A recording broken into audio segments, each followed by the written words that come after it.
Қайырлы күн баршаңызға, менің каналыма қош келдіңіздер. Бүгін сіздермен өте оңай дайындалатын торттың рецептімен бөлісетін боламын. Өте қолжетімді заттардан жасалады. Керекті ингредиенттердің тізімін осы видеоның астына жазып қалдыратын боламын.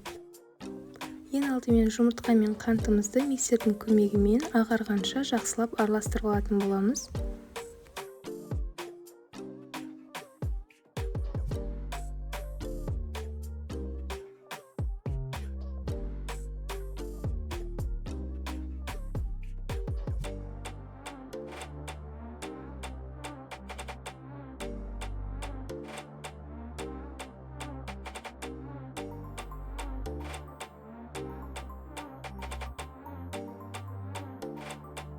Електен өткізілген ұнымызға разрыхителімізді қосып, сұйық массамызға салатын боламыз.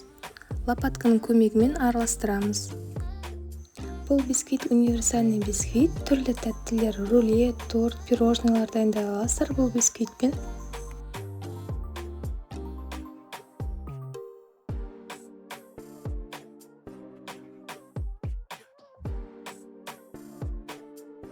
Дайын болған массамызды формамызға құямыз. Формамызды алдымен сары маймен майлап алуымыз керек, жабыспас үшін.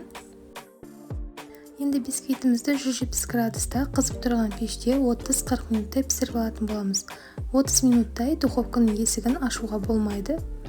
Піскен-піспегенін құрғақ таяқшамен қарасаңыздар болады.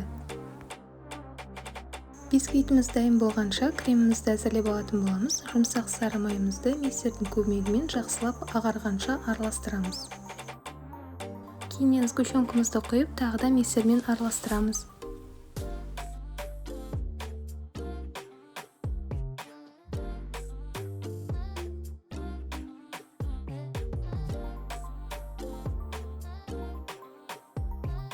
Мінекей біздің бисквитіміз дайын болды, өте воздушный болып, күшті болып шығады, көтеріліп. Енді видеода көрсетілгендей бисквитімізді 3 бөлікке бөліп алатын боламыз.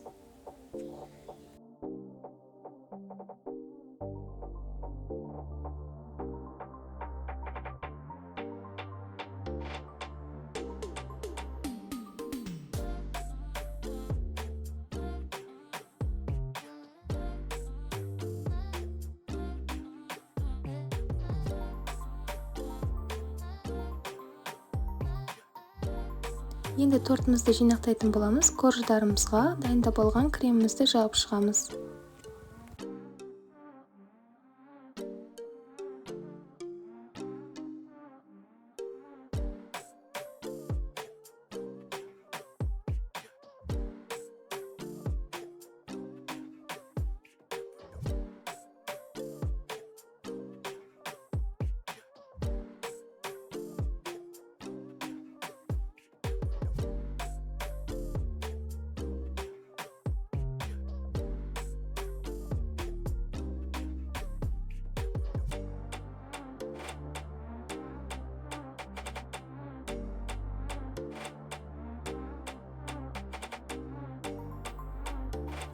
Тортымыздың бетін өз қалауыңыз бойынша әсемдесеңіз болады. Мен бетіне кокосовый стружка сүйіп шықтым, барлығына және де клубникамен әсемдеп қойдым. Немесе бетіне шоколадты крошкаларды сүйіп шықсаңыздар да болады.